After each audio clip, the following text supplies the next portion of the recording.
आज से करीब 5000 साल पहले समुद्र के बीच बसी थी एक भव्य नगरी, जहां बड़े बड़े 9 लाख से भी ज़्यादा महल थे, जिसमें हीरे और सोने के साथ ही साथ और कई अमूल्य रत्नों से कारीगरी की गई थी। यह शहर इतनी बड़ा ज़्यादा वेल प्लान था कि आज के बड़े बड़े शहर इसके सामने फेल हैं। लेकिन फिर एक दिन अचानक यह भव्य शहर देखते ही देखते समुद्र में समा गया। अब समय में आगे आते हैं, ये बात 1983 की है। गुजरात के ओखा तट के पास अरब सागर की लहरों के एक अजीब सी बेचैनी के साथ किनारों से टकरा रही थी। भारत के पुरातत्वविदों के एक टीम गोताखोरों की उपकरणों के लैस समुद्र की सतह पर खड़ी थी। किसी को नहीं पता था कि कुछ ही क्षणों के बाद एक ऐसा दृश्य देखने वाले हैं जो इतिहास के धारणाओं को हिला देगा। जैसे ही उन्होंने समुद्र की नीली गहराइयों में छलांग लगाई, नीचे उतरते ही रेत, चट्टान और पत्थरों के बीच उन्हें कुछ बहुत अनदेखी चीज दिखाई दी। कुछ ऐसा जो किसी समय की गवाही देता था। उनका शरीर थम गया, सांसें रुक गई और आंखों के सामने जो दृश्य था उसने इस सवाल को जन्म दिया, क्या वह वही नगरी है जिसका जिक्र हजारों साल पहले पुरानी किताबों में हुआ था? क्या ये सचमुच समुद्र की गहराइयों में एक पूरा शहर दफन है? उनके सामने जो दृश्य था उसे देखकर वे हैरान रह गए। बड़ी बड़ी चट्टानें, ऊंची ऊंची दीवारें जिनमें बहुत अच्छी कारीगरी की गई थी, मानो पानी के अंदर पूरा शहर बसा हो। यह कुछ और नहीं बल्कि श्री कृष्ण की डूबी हुई नगरी द्वारका थी। दोस्तों, बहुत साल पहले महाभारत और रामायण जैसे दिव्य ग्रंथों को मिथी जानी की किस्से और कहानियों की तरह बताया जाता है कि उन्हें एक किस्से कहानियों में लिखी थी इस भव्य नगरी द्वारका के बारे में, और इसे भी बहुत समय से काल्पनिक कहानी की तरह ही बताया गया। लेकिन जब 1983 में डॉक्टर SR राव और उनकी टीम इस नगरी को खोज निकाला तो उसने उन लोगों को सोचने पर मजबूर कर दिया जो इसे सिर्फ मिथ्य मानते थे। डॉक्टर SR राव आर्कियोलॉजिकल सर्वे और रिसर्च के बाद यह कंफर्म किया कि ये वही द्वारका नगरी है जिसका वर्णन महाभारत और हरिवंश पुराण में मिलता है। तो आखिर ऐसा क्या हुआ कि द्वारका जैसी समुद्र शहर के एक ही झटके में पानी के अंदर समा गई? और रिसर्च के दौरान डॉक्टर राव और अन्य आर्कियोलॉजिस्ट को ऐसा क्या मिला जिसने उन्हें चौंका के रख दिया? तो आज की इस डॉक्यूमेंट्री में हम जानेंगे कि द्वारका के निर्माण की कहानी, जिसे समुद्र की लहरों को भी पीछे छोड़ देना पड़ा था, उसे श्राप की सच्चाई जिसे सुनकर स्वर्ग तक कांप उठे थे, और उस ऐतिहासिक खोज की पूरी प्रतिक्रिया जिसने सदियों पुरानी पौराणिक कथा को जमीन या कहिए कि समुद्र पर लाकर रख दिया था। हम जानेंगे कि कैसे डॉक्टर SR राव और उनकी टीम ने समुद्र की गहराइयों में उतरकर उस नगरी के अवशेष खोज निकाले जिसे लोग सिर्फ कहानी ही मानते थे। हम यह भी देखेंगे कि कैसे आधुनिक काल में वैज्ञानिकों ने समुद्री तल में हजारों साल पुरानी दीवारें, स्तंभ, लंगर और कलाकृतियों की खोजी जिनकी तारीख महाभारत युद्ध में मेल खाती है। तो चलिए इस रोमांचक सफर की शुरुआत करते हैं। यहाँ पुराण, पुरातत्व और विज्ञान मिलकर उस नगरी की कहानी सुनाएंगे जो हजारों साल पहले स्वानिक थी, फिर श्रापित हुई और अंत में लहरों में समा गई। लेकिन उससे पहले अगर आपको वीडियो अच्छी लग रही है तो इसे लाइक करके कमेंट में हरे कृष्णा जरूर लिखें। Dwarka and came to the conclusion that it was Dwarka of Mahabharata. बहुत समय पहले जब मथुरा में कंस का आतंक अपनी चरम सीमा पर था, तब श्री कृष्ण ने कंस का वध कर नगरवासियों को उसके अत्याचार से मुक्त किया, जिसके बाद श्री कृष्ण मथुरा में ही बस गए। लेकिन कंस की मृत्यु से क्रोधित होकर कंस का ससुर जरासंध ने मथुरा पर लगभग 17 बार हमले किए।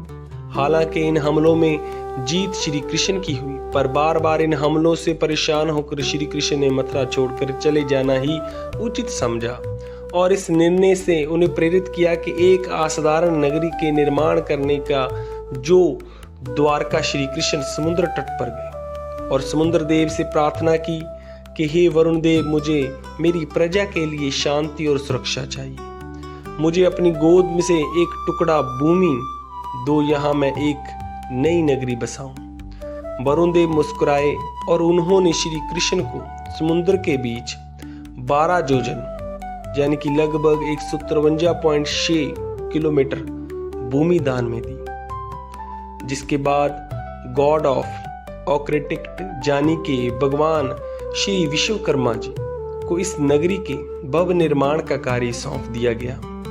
अंत उन्होंने इस भव्य नगरी का निर्माण संपन्न किया। महलों की ऊंचाई जैसे आकाश को छू रही थी, दीवारें सोने की थी, फर्श चांदी के। नगर के चारों ओर विशाल द्वार थे, इसीलिए इस नगरी का नाम पड़ा था द्वारका, यानी द्वारों का नगर। हवाओं में सुगंधित फूलों की खुशबू थी, गलियों में मोर नाचते थे और बीरों बीच बना श्री कृष्ण का महल तो ऐसा प्रतीत होता था कि मानो स्वर्ग पृथ्वी और उत्तर आया हो। नगर की सड़कों को इस तरह से बनाया गया था कि सीधे बंदरगाह तक पहुंचती थी। समुद्र से व्यापार के लिए विशेष गोदियां बनाई गई जहां जहाज आसानी से आ जा सके। शहर में जल आपूर्ति के लिए सिंचाई प्रणाली थी जो उस काल के अत्यंत दुर्लभ मानी जाती थी। स्वच्छ जल के तालाब, हरे भरे बाग और सजे हुए बाजार इस नगरी को न केवल सुंदर बल्कि पूरी तरह से आत्मनिर्भर बनाते थे। भागवत पुराण के अनुसार द्वारका में कुल 900 से अधिक भव्य महल थे जो चंद्रकांत, हीरामणि और सोने से बने हुए थे। श्री कृष्ण ने स्वयं उन महलों को अपनी प्रजाजनों के लिए बनवाया था। बलराम, रुक्मिणी, सत्यभामा, जामवंती और अन्य रानियों के लिए अलग अलग राजमहल। यह महल न सिर्फ वास्तुकला का चमत्कार थे बल्कि आध्यात्मिक और भक्ति का प्रतीक थे। लेकिन यह अंत नहीं था। अब शुरू होने वाला है वह अध्याय जिसके द्वारा द्वारका को कलातीत बना दिया, ऐसे नगर जैसे स्वयं भगवान ने बसाया, देवताओं ने सजाया और समय के इतिहास में दर्ज कर दिया।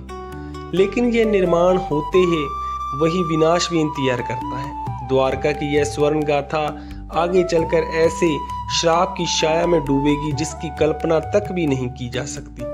महाभारत का युद्ध समाप्त हो चुका था। दूर से लथपथ योद्धाओं के शव, बिखरे हुए अस्त्र शस्त्र और खून से लाल धरती, कौरवों का विनाश हो चुका था। अपने पुत्रों की यह दशा देखकर गांधारी काफी क्रोधित हो गई। उनका मानना था कि यदि श्री कृष्ण चाहते तो यह युद्ध होता ही नहीं, परंतु उन्होंने ऐसा नहीं किया। जिससे क्रोधित होकर गांधारी ने श्री कृष्ण को श्राप दिया कि जिस प्रकार मेरे वंश का विनाश हुआ है ठीक उसी प्रकार तुम्हारे भी वंश का विनाश हो जाएगा। इस शाप से यदुवंश के विनाश की नींव रख दी। लेकिन एक और कारण है जिसके चलते द्वारका का विनाश हुआ। दरअसल एक समय की बात है कि द्वारका के पास एक स्थल जिसका नाम पिंडारिक था, वहां एक दिन प्रमुख ऋषिगण पधारे। इनमें विश्वामित्र, वशिष्ठ, नारद, कर्ण, दुर्वासा जैसे महान ऋषि मुनि उपस्थित थे।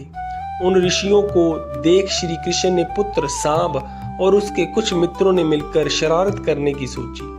सांब ने गर्भवती स्त्री का रूप धारण कर लिया और उन स्त्री ऋषियों के पास पहुंचे, इस बात से अनजान कि वह ऋषि कोई साधारण साधु संत नहीं बल्कि त्रिकालदर्शी थे जिन्हें सब कुछ मालूम था। सांब और उसके मित्र उनके निकट गए और उनकी तपस्या भंग कर ऋषियों से अपने होने वाले बच्चे के बारे में पूछने लगे।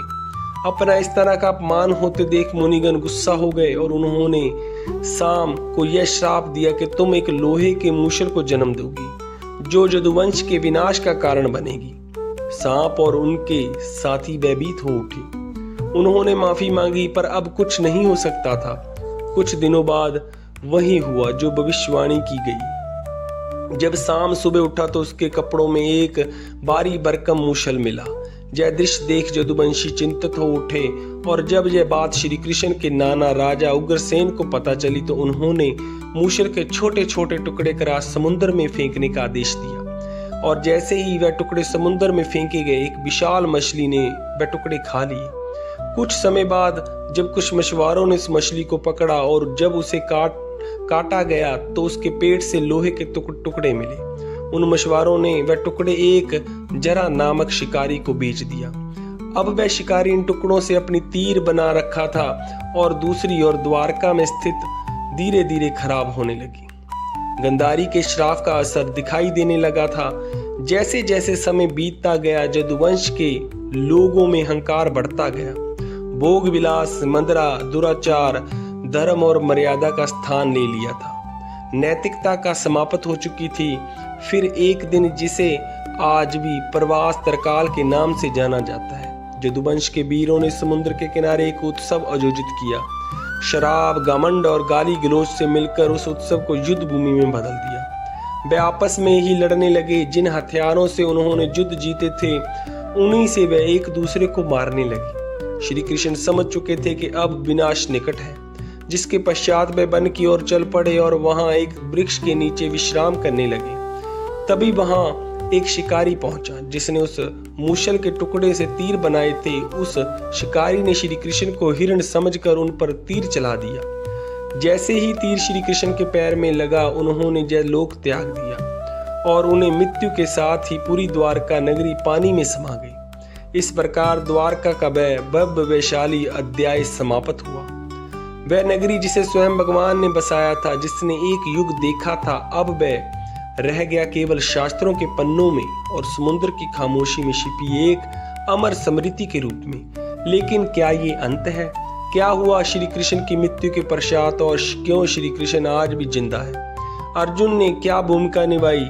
यह सब जानने के पहले यह जान लेते हैं कि आज के समय में कहानी कही जाने वाली द्वारका नगरी कैसे खोज निकाला गया और क्या सच यह भी द्वारका नगरी है जो श्री कृष्ण ने बनवाई थी। तो चलिए अब जानते हैं इसकी असली इतिहास और रहस्य। लेकिन उससे पहले अगर आपको ये वीडियो अच्छा लग रहा है, ज्ञान पूर्वक लग रहा है, तो दोस्तों अपने रिश्तेदारों और अन्य भक्तों को जरूर शेयर करना और इसे लाइक करना। बहुत लंबे समय के बाद द्वारका को सिर्फ एक पौराणिक नगरी माना जाता था। श्रीमद् भागवत पुराण, विष्णु पुराण, हरिवंश पुराण और महाभारत में इसके भव्य विवरण तो थे, लेकिन भौगोलिक रूप में ये कहाँ थी?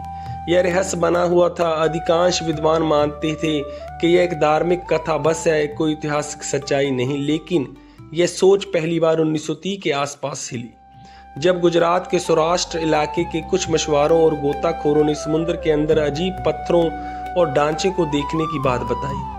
यहाँ तक कि कुछ पायलटों ने, जो अरब सागर के ऊपर उड़ान भर रहे थे, बताया कि उन्होंने पानी के नीचे सीधे रेखाओं जैसी आकृतियां देखी है, जैसे कोई पुराना शहर हो। यहीं से उस राज की तलाश शुरू हो गई जिसने एक प्राचीन कहानी की एक खोज में बदल दिया। फिर आया साल 1963, जब भारतीय पुरातत्व सर्वेक्षण विभाग यानी कि ISI ने पहली बार बेट द्वारका के पास खुदाई शुरू की। यही वही इलाका था जिसे स्थानीय लोग सदियों से भगवान श्री कृष्ण की नगरी मानते आए थे। खुदाई में वहां से कई प्राचीन बर्तन, मूर्तियां, पक्के ढांचे मिले। इससे यह तो साबित हो गया कि यह जगह काफी पुरानी है, लेकिन इससे द्वारका की असली पहचान अभी भी पूरी तरह साफ नहीं हुई थी।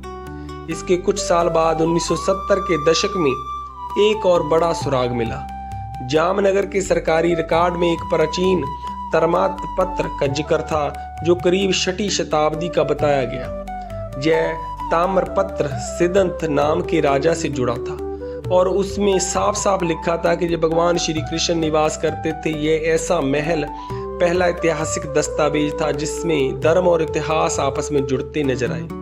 इससे इतिहासकारों की पहली बार यह लगा कि द्वारका सिर्फ एक कल्पना नहीं बल्कि शायद एक खोया हुआ सच है।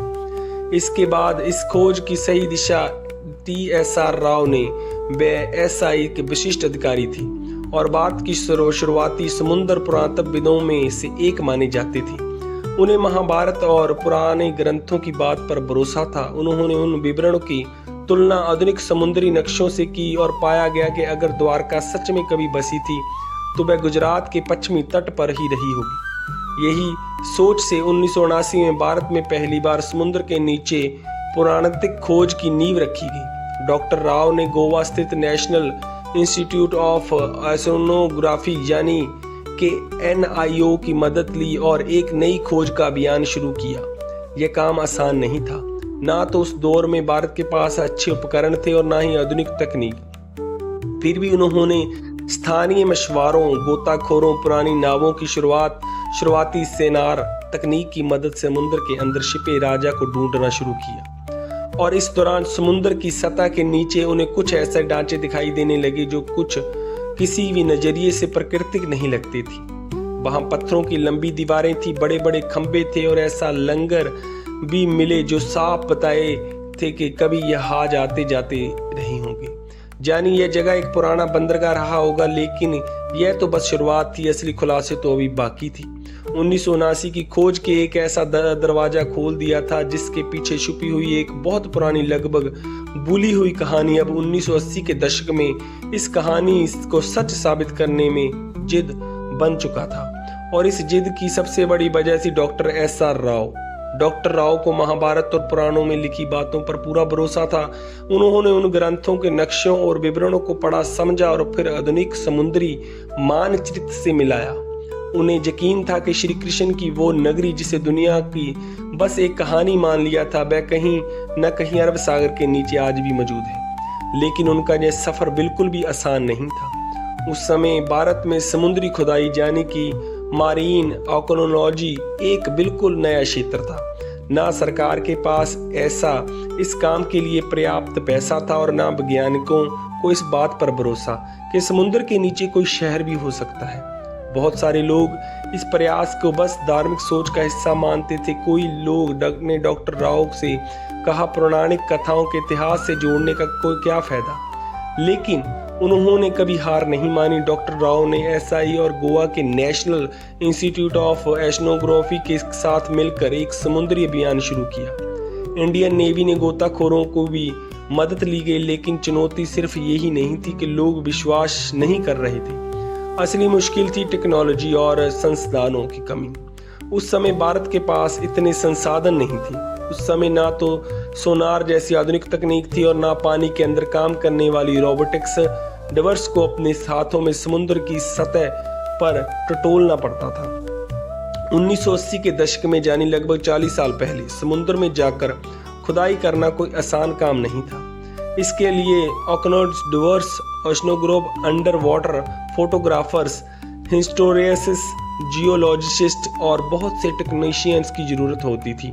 इतनी बड़ी टीम को बनाना और उन्हें काम पर लगाना अपने आप में एक बड़ा काम था। फिर भी राव ने हार नहीं मानी। फंडिंग की इतनी कमी थी कि उन्होंने अपने वेतन की से टीम का खाना तक खरीदा, लेकिन उन्होंने सिर्फ 800 में एक्सपेंडिशन शुरू कर दिया था और यह भी उन्हें छोटे छोटे फंड इकट्ठे करके मिले थे। वह चाहते थे कि सरकार एक स्थायी समुद्री प्रणोदिक इकाई बनाए, लेकिन यह इतना भी आसान नहीं था। 1983 से 1992 के बीच राव की टीम ने लगभग 12 बार समुद्र में जाकर खुदाई की। खोज के लिए बेट द्वारका और आसपास के इलाकों को चुना गया और फिर एक एक कर सामने आने लगे ऐसे सबूत जिन्होंने न सिर्फ भारत को बल्कि पूरी दुनिया को चौंका दिया। गोताखोरों ने समुद्र के तल से लगभग 30 मीटर के नीचे 560 मीटर लंबी पत्थरों की दीवार खोज निकाली। यह कोई प्राकृतिक बनावट नहीं थी, यह इंसानों द्वारा बनाए गए शहर की दीवारें थी। उनकी बनावट वैसे ही थी जैसे महाभारत में द्वारका के वर्णन में मिलता है। फिर मिले 30 से भी ज्यादा पत्थर के खंभे जो शायद किसी महल या भवन का हिस्सा रहे होंगे। ऐसा लगर जाने के एक एकर्स मिले जिनसे पता चलता है कि वहां से नौकाएं चली जाती थी। कुछ 3 शेद वाले एंकर भी मिले जो उस समय के एडवांस नेविगेशन को दिखाते थे। इसके अलावा सील, लोहे और पीतल के वस्तुओं और मिट्टी के बर्तन भी मिले। इनकी कार्बन डेंटिंग और थर्मल लॉसनेंटिस डेंटिंग से पता चला कि ये चीजें 1500 ईर्ष पूर्व से लेकर 3000 ईर्ष पूर्व के बीच की है और एक बर्तन तो 9000 साल पुराना निकला, जिसने वैज्ञानिकों को भी हैरान कर दिया था। परंतु दुनिया भर ने बहुत सारे इतिहासकारों ने इसे मानने से इनकार कर दिया। उन्हें यह एक मिथ्य रिवाइवल यानी सिर्फ धर्म को प्रचारित करने की कोशिश लगी। लेकिन डॉक्टर राव का जवाब साफ था कि मैं ग्रंथों को धार्मिक किताबों के नहीं, ऐतिहासिक दस्तावेजों को मानता हूँ। जब रोम, एथेंस और बाबुल जैसे शहरों की खुदाई की हो सकती है तो द्वारका की क्यों नहीं। साल 1990 आते आते टीम 500 से ज्यादा अम्फटेक्स, एसिटेट, हार्बर, बैलेंस और एक सुनियोजित शहर के संकेत मिल चुके थे। अब यह बात लगभग तय हो गई थी कि द्वारका कोई कल्पना नहीं, वह एक असली समुद्र और व्यवस्थित सभ्यता थी जो समुद्र में समा गई। लेकिन अभी तो सिर्फ सतह खुली थी, असली राज तो समुद्र के और अंदर छुपा था। और वहीं से शुरू होता है अगला अध्याय। 1990 तक डॉक्टर SR राव ने अपनी टीम ने साबित कर दिया था कि द्वारका सिर्फ एक पौराणिक कथा नहीं बल्कि डूबी हुई सच्ची सभ्यता थी, जिस पर कोई इतिहासकार या कोई भी आदमी संक्षेप रूप से विश्वास नहीं कर पा रहा था। लेकिन अब जरूरत थी कि एक और ठोस वैज्ञानिक सबूतों के द्वारा ताकि दुनिया भी मान ली कि भगवान श्री कृष्ण की द्वारका असली थी, बाकी समुद्र में समा गई। इन सबूतों से यह साबित हो गया था कि द्वारका सिर्फ किस्से कहानियों में नहीं बल्कि सच में थी और काफी ज्यादा वेल प्लानिड थी। लेकिन उस समय फंडिंग की कमी की वजह से उनके रिसर्च को रोक दिया गया। फिर साल 2001 में इस दिशा में एक बहुत बड़ा कदम उठाया गया। भारतीय पुरातत्व सर्वेक्षण और NIOT यानी कि national institute of ocean technology ने मिलकर एक बड़ा वैज्ञानिक अभियान शुरू किया। जगह चुनी गई कच्छ की खाड़ी और बेट द्वारका का इलाका। इस बार अभियान में सिर्फ पुरातत्व विधि ही नहीं बल्कि समुद्र वैज्ञानिक, भूगर्भ शास्त्री, नौसेना के गोताखोर, सोनार तकनीक के विशेषज्ञ और इंटरनेशनल कार्बन डेटिंग लैब्स भी जुड़े थे। इस खोज की कामना संभाली थी डॉक्टर आलोक त्रिपाठी जो SI के समुद्री पुरातत्व निर्देशक थे, और उनके साथ थे डॉक्टर राजीव निगम जो उस समय COIR के मरीन साइंस प्रमुख के रूप में काम कर रहे थे। इस बार की खोज पहले से अलग थी, यह हाईटेक थी। इसमें अब सिर्फ आंखें से नहीं बल्कि मशीनों से खोज की जा रही थी। 2001 से 2007 तक समुद्र के अंदर का पूरा हाइड्रोग्राफिक सर्वे किया गया। एडवांस सोनार और तब बॉटम प्रोफाइलर जैसे मॉडर्न उपकरणों के समुद्र की परतों के डिजिटल नक्शा बनाया गया। वैज्ञानिकों के करीब 4000 वर्ग मीटर का समुद्र का हिस्सा स्कैन किया और जो मिला उसने सबको हैरान कर दिया। समुद्र की गहराई में मिले बहुत बड़े चौकारे पत्थर, लोक जो किसी नगर के नींव जैसे लगते थे, चूना पत्थर यानी कि लाइमस्टोन के टुकड़े जो शायद किसी शानदार इमारत, अवशेष, टेराकोटा सील्स जिन्हें पुराने चिन्ह बनाए गए हैं। साथ ही नाली और सिंचाई व्यवस्था को दिखाते थे। उस समय की शहर कितनी सोच समझकर बसाया गया था। अब बारी थी सबसे बड़े टेस्ट की, कुर्बान डेंटिंग की। सभी फोकटेक्स को भारत और विदेश की प्रयोगशालाओं में भेजा गया और जब नतीजों में आया कि वैज्ञानिक और इतिहासकारों को भी झटका लगा कि कई चीज करीब 9000 साल पुरानी निकली, यानी यह हड़कंप हड़प्पा सभ्यता से भी पहले की थी। कुछ टुकड़ों की उम्र 5000 साल तक पुरानी पाई गई। महाभारत द्वापर युग से मेल खाती थी। डॉक्टर राजीव निगम ने कहा कि महाभारत में लिखा हुआ कि द्वारका समुद्र में से निकली गई जमीन पर बसी थी और भूगर्भ शास्त्रियों की रिपोर्ट से भी यह पता चला कि समुद्र ने बाद में उसी जमीन को वापस निगल लिया। सोनार मैपिंग से भी यह पता चला कि जैसे जैसे समुद्र का स्तर बढ़ा, मंदिर और घर धीरे धीरे आगे खिसकते गए, यानी कि यह एक धीमा और कर्मिक डुबाव था, अचानक नहीं। सिंह SI के निर्देशक ने बताया कि जमीन और समुद्र दोनों जगहों में अवशेष मिले जिनके आकार, डिजाइन और बनावट में काफी समानता है, जो यह साबित करता है कि यह बस एक समय की संस्कृति से जुड़े थे। फिर आया साल 2007 जब नौसेना और SI ने मिलकर तीसरा सबसे बड़ा अंडर वाटर एक्सकवेशन शुरू कर दिया। पुंछ के बीच के पास में शुरू हुई इस खुदाई में लगभग 2 नॉटिकल मील के दायरे में फैली हुई मंदिरों की दीवारें, महल के खंडहर और जल निकासी प्रणाली मिली। यही वो पल था जब पहली बार दुनिया ने माना कि द्वारका कोई कल्पना नहीं बल्कि एक सच्ची है पूरी सभ्यता जो समुद्र में समा गई। लेकिन फिर भी एक सबसे बड़े सवाल बाकी रह गया, आखिर द्वारका डूबी क्यों? इसका धार्मिक दृष्टिकोण से तो हमने उत्तर जान लिया, अब जानते हैं वैज्ञानिक दृष्टिकोण से और साथ ही जानेंगे कि आज के समय की द्वारका के बारे में है। तो बने रहिए क्योंकि हम आज जो आपको बताने वाले हैं वो आपको चौंका कर रख देगा। 2007 की खोजों ने यह साबित किया कि समुद्र की गहराई कोई काम चीज नहीं बल्कि एक पूरी बसी हुई एक समुद्र नगरी है। लेकिन एक सवाल अब तो रह गया था, आखिर यह नगर डूबा कैसे? क्या वाकई कोई श्राप था जैसे ग्रंथों में लिखा है या फिर इसके पीछे प्राकृतिक और वैज्ञानिक वजह थी? इन सवालों को जवाब ढूंढने के लिए वैज्ञानिकों ने रुख किया ओनोग्राफी यानी कि समुद्र विज्ञान और जियोलॉजी यानी कि भूगर्भ शास्त्र की ओर। अब तक जो मिला था वह सब प्रमाण तो थे, लेकिन अब जरूरत थी समय के मापने की, यह जानने की जब द्वारका बसी थी तब समुद्र में ऐसा क्या हुआ जो वह सब कुछ निकल गया। इस पूरे शोध का आधार बना सेवल राइज थेरेपी। अमेरिका की SCS यूनिवर्सिटी के प्रोफेसर रेंस ने एक अध्ययन किया जिसमें अरब सागर की से केवल 20,000 साल का डाटा जारी ट्रैक किया गया। इस रिसर्च के मुताबिक 9,000 साल पहले यानी करीब 11,000 साल पहले समुद्र का स्तर आज के मुकाबले 25 मीटर नीचे था। 5,000 ईस्वी पूर्व के बीच समुद्र अचानक बहुत तेजी के से कई मीटर तक ऊपर उठ गया। वैज्ञानिक मानते हैं कि यह घटना किसी सुनामी या समुद्र आपदा का संकेत देती है, और यह सिर्फ अरब सागर में नहीं हुआ। यह जब वैज्ञानिकों ने दुनिया के बाकी हिस्सों से मिले इसे लेवल डाटा से इसे जानकारी की तुलना की तो कैरिबियन द्वीप, इंडोनेशिया और दक्षिण अमेरिका जैसी जगहों पर भी इस दौर में बड़ी बड़ी समुद्र हलचलें और सुनामी में सबूत मिले। इसका मतलब था कि यह घटना सिर्फ भारत तक सीमित नहीं थी, बल्कि पूरी दुनिया में उस समय बड़ा हड़कंप मचा था। ठीक उसी समय महाभारत के अनुसार श्री कृष्ण ने पृथ्वी का त्याग किया और कलयुग की शुरुआत हुई थी। अब सारे वैज्ञानिक और ऐतिहासिक सबूत एक ही तरफ इशारा कर रहे हैं कि द्वारका का डूबना कोई कल्पना नहीं बल्कि एक सचमुच एक ऐतिहासिक घटना थी, जिससे प्राकृतिक आपदा, समय का चक्कर और शायद कर्मों का प्रतीक कहानी तब तक एक साथ जुड़ गए थे।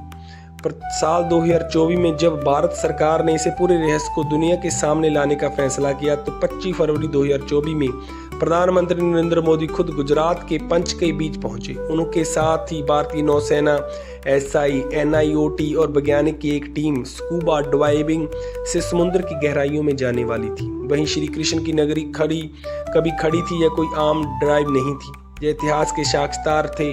वैसे प्रधानमंत्री समुद्र में उतरे, वहां पत्थरों के स्तंभ, लंगर, मंदिर, नींव, प्राचीन दीवारें दिखाई दी। मोदी ने खुद समुद्र की गोद में मोर पंख अर्पित किया जो श्री कृष्ण की स्मृति और भगवान भारत की सनातन विरासत की फिर से जीवित करने का प्रतीक थे। और इसके बाद उन्होंने द्वारकाधीश मंदिर में जाकर श्री कृष्ण की रुक्मिणी माता के दर्शन किए। मंदिर की 52 गज की ध्वज जो हर दिन 5 बार बदली जाती है, आज फिर हवा से लहराई, मानो जैसे संकेत दे रही थी कि द्वारका की सच्चाई अब दुनिया के सामने है। आज की तारीख में द्वारका 2 भागों में बसी है, एक जो यहाँ लाखों श्रद्धालु हर साल दर्शन के लिए आते हैं और दूसरी जो समुद्र के नीचे है, जिसे आज पूरी दुनिया जानती है the last seat of Kishan के नाम से। इस 90 साल की खोज, संघर्ष और वैज्ञानिक यात्रा ने दुनिया को यह दिखा दिया कि श्रद्धा सिर्फ आस्था नहीं, वो इतिहास का निजम भी बन सकती है। द्वारका सिर्फ भारत की कहानी नहीं, यह पूरी मानव सभ्यता की याददाश्त है जो यही सिखाती है कि सत्य और संस्कृति को बुलाया नहीं जा सकता, चाहे वो कितनी भी गहराई में क्यों ना छुप जाए। और इसीलिए आज भी द्वारका जिंदा है, वो हमारे दिलों में भी जिंदा है, कभी मंदिर घंटियों में, कभी समुद्र की लहरों में और वैज्ञानिक रिपोर्टों में भी। तो चलिए मित्रों, अब चलते हैं अपने आखिरी अध्याय की ओर। शताब्दी बीत गई, युग बदल गए, राजवंश मिटे, सभ्यता उगती और गिरती रहती है, लेकिन समुद्र वो आज भी मौन है, शांत, गूढ़, रहस्यमयी, उसकी लहरों के नीचे दबी द्वारका की नगरी आज भी जैसे ही किसी का इंतजार में है। ना जाने इसके कितने शायद उसके निर्माता श्री कृष्ण ने फिर उसे लौट आने के लिए, जय शायद इस धरती को इंसानों के इस बोध के लिए, जब केवल इतिहास नहीं आस्था से छिपे सत्य को भी पहचाना। द्वारका कोई कल्पना नहीं, वो एक यथार्थ है, एक स्वाणी यथार्थ जिसे एक श्राप ने छीन लिया, एक समय ने छिपा दिया और एक समुद्र ने अपनी गहराइयों में समा लिया। लेकिन वह सत्य आज फिर उभर रहा है, टूटे स्तंभों ने, पुरातनिक रिपोर्टों में और सोनार लहराओं और राष्ट्र की आस्था में। इस तरह पूरी वह एक ही सत्य की 2 राहें हैं। एक राह हमें विश्वास दिलाती है और दूसरी हमें प्रमाणित करती है कि द्वारका की कहानी बस एक शहर की कहानी नहीं है, यह संस्कृति की कहानी है जिसे अपने चरम पर भी विनम्र थी, अपने अंत में भी दिव्य थी। यह इस ईश्वर की नगरी कहानी है जिसने अपने जीवन के कर्मों का सार बताया है और अपने अंत के समय में सर्वकृति का जब अगली बार आप समुद्र की लहरों को देखे जरा ठहराएगी, शायद किसी की अगाध गहराई में आपका बांसुरी की धुन सुनाई दे। द्वारकाधीश अब भी आपको पुकार रही हो अपने नगर में, अपने सत्य से, क्योंकि कुछ कहानियां खत्म नहीं होती, वह सिर्फ इंतजार करती है दोबारा जगाएं जाने को यह द्वारकाधीश। और आपको ये कहानी अच्छी लगी, आपको यह ज्ञान अच्छा लगा, तो प्लीज़ हमारे चैनल को सब्सक्राइब करिए JT स्टार को और लाइक करिए। धन्यवाद।